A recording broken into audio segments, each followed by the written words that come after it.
Somewhere in one of the numerous boxes of photos my parents own, there's one of me manning an anti-aircraft gun on the battleship Texas. Everyone raised in Houston probably has manned those guns at one point in their life. Today is the last day the World War I battleship is going to be open for several years as it undergoes long-needed repairs to save it. What the Germans couldn't destroy in 2 world wars, the open ocean is succeeding quietly. Which leads to today's topic, the war machines of Mystara. What does the heavy artillery look like for a world that can just use wizards to blast their enemies to ash? I'm Mr. Welch, and it's time to call down the thunder. First, defining the war machine. For this video, it's any device designed to inflict mass casualties or destroy fortifications where the primary projectile is not a magical effect. The device can be magical, but it needs to fire stones, bolts, or other physical objects at the target, rather than just a lightning bolt or a fireball. That leaves out a large chunk of the Thyatian navy as they just fill their ships with magic wands and wizards. The Irindi fire fleet also doesn't qualify since they use magical fire as their primary weapon. The dwarves of Rockholm are the primary inventor of war machines in the known world, focusing on devices that are improvements on existing designs. They mass-produce their machines, so while the gnomes might make better weapons of war, the dwarves make more of them. A rich noble might purchase a gnomish flying machine for his forces, but he will have just one. Moglai Khan is going to field multiple dwarven bolt throwers in his main attack force. Dwarven war machines are known for being well-built, reliable, and easy to tear down and rebuild for transportation. They don't have any hidden features or need exotic ammunition to function. This is by design. Dwarves want their weapons to be easily maintained and crude. Examples of dwarven machines include rapid-fire stone throwers, operated by a hand-turned shaft that loads multiple catapult heads simultaneously, providing a constant stream of fire. It requires multiple crew to operate, but all they have to do is point the thrower at the enemy, then start rotating the shaft by hand. There are gravity-fed trebuchets that drop the next rock into position as soon as the previous one is loaded. Rapid-fire ballistas use clockwork gear systems to immediately pull the string back into position and rotate the next bolt into place. Dwarven war machines tend to be defensive in nature, but considering the dwarves are typically guarding their passes from invasion, these fit their role perfectly.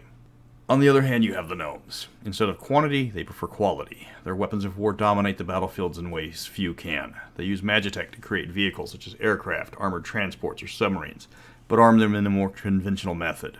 Their designs tend to be highly mobile and focus on dominating the battlefield in a new way. The weapons they design largely use chemical explosions or fire solid projectiles at the target.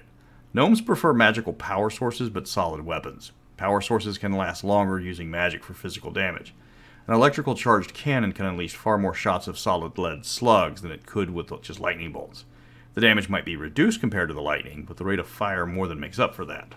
The most famous gnomish war machines are the biplanes of Serain. Designed to operate from the flying city, they herald its arrival hours before the city actually appears. They are fast and nimble craft, though a bit fragile compared to many flying monsters. They're known for taking on dragons, though a single plane is rarely a match for a full-grown dragon. A squadron of biplanes, however, will make even the most boastful dragon rethink its attack. The plane uses steam-powered bolt guns that the gnomes use for defense, though on a much smaller scale than the ones defending Serain. The guns themselves are a magitech marvel, using magical heat to convert water into steam and then pushing out the metal rod at great speeds. These plane-mounted steam guns, called death engines, can fire several hundred rounds a minute, while the massive death engines that surround the city can fire thousands of rounds a minute. You don't roll to hit. They make a saving throw to avoid being shot too much. Gnomes have created a small squadron of ornithopters for Prince Voluspan of Glantry.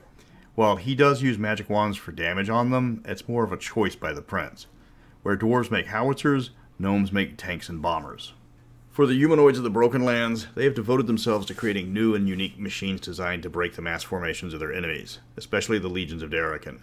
Since they have no access to large-scale magic, and magitech is well out of their ability, they rely on more primitive and practical weapons of war. Thar builds gigantic wheeled platforms bristling with spikes, rams, and wrecking balls for the purposes of smashing through Darrakan's hated pike walls.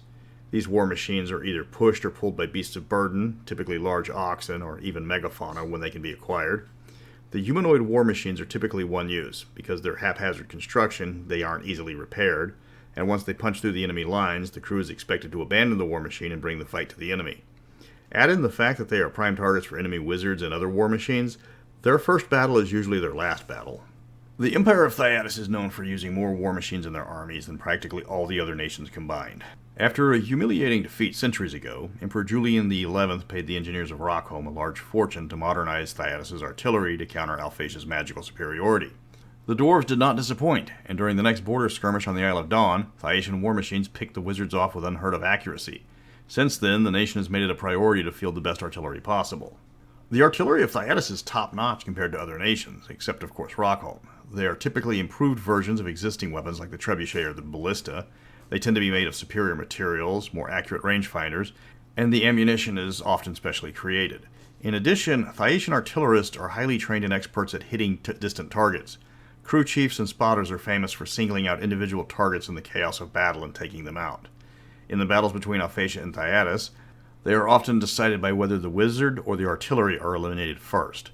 Thyatys has even a special award for killing a wizard with artillery, and acquiring a number of them puts a crew chief on a fast track for promotion. Far to the west, the Savage Coast baronies have access to a war machine exclusive to that region, the cannon. As smoke powder can only be created from the special minerals found in the region, cannons are incredibly rare outside the Savage Coast.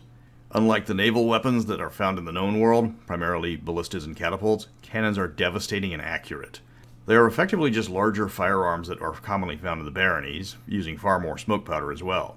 On land, they can tear apart infantry formations, and at sea they can blow enemy ships to splinters.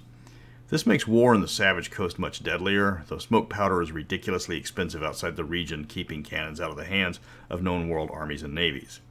The powder to fire a single cannonball at black market prices costs thousands of gold pieces a shot.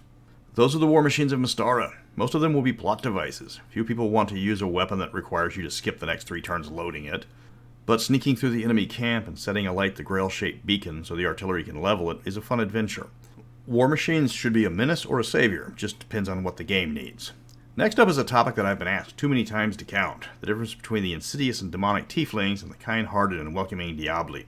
So come back next week for a completely unbiased take on the races. And until next week, remember, incoming fire has the right of way.